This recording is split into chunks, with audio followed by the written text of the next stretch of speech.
Emerging from the mists of prehistory, the earliest whispers of the vampire take shape in the lands where civilization itself was born. In Mesopotamia, the first great cities rose, but so too did tales of creatures that fed on human life.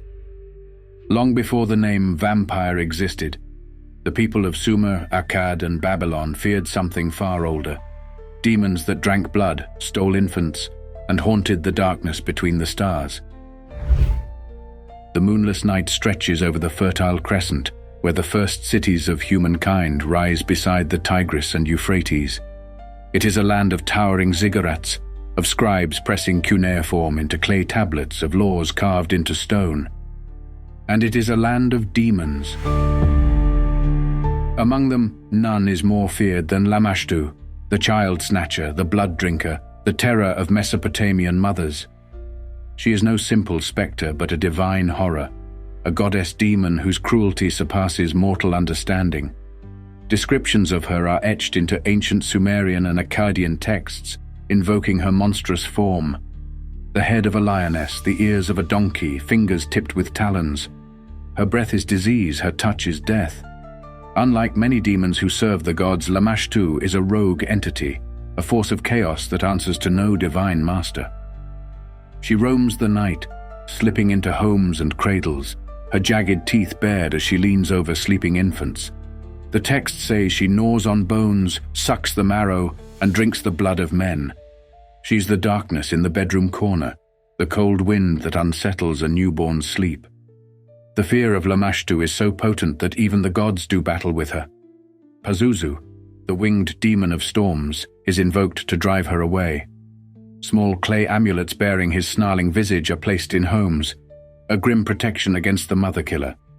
These artifacts, buried in ruins across Mesopotamia, are remnants of an ancient war, not between mortals but between spirits. The mere existence of such widespread charm suggests how deeply ingrained the terror of Lamashtu was in the Mesopotamian psyche. This was not a myth to entertain. This was a danger to defend against. But Lamashtu was not alone in the pantheon of blood drinkers. Another more elusive figure haunts the same shadows. She is Lilith, a being whose legend would stretch across millennia, evolving with every retelling. The earliest references to her appear in Sumerian incantations, where she is one of the LILITHu, desert spirits who dwell in wastelands and ride the night winds. Unlike Lamashtu, who is brute force, Lilith is seduction. She is often depicted with flowing hair, her body both alluring and unnatural. In Akkadian texts, she is said to steal children from their cradles and feed on their lifeblood, a theme that persists when her myth migrates to the Hebrew tradition. It is there, in early Jewish writings, that Lilith is reshaped into something more powerful, more terrifying.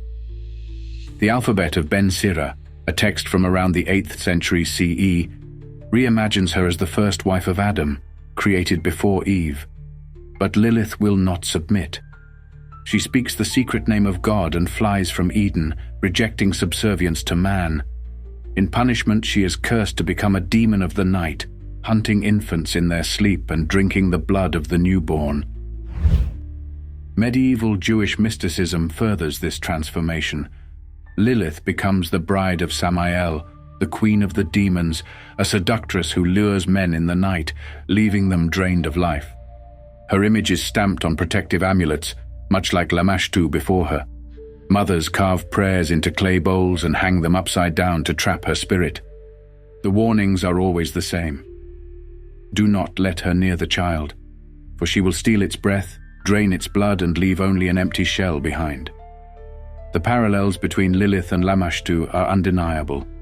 One an ancient demon goddess, the other a myth reforged in a new religious framework. But their hunger remains the same. It is in Lilith's legend that we see the first clear echoes of the later vampire archetype, a being that is both monstrous and sensual, that seduces and devours in the same breath.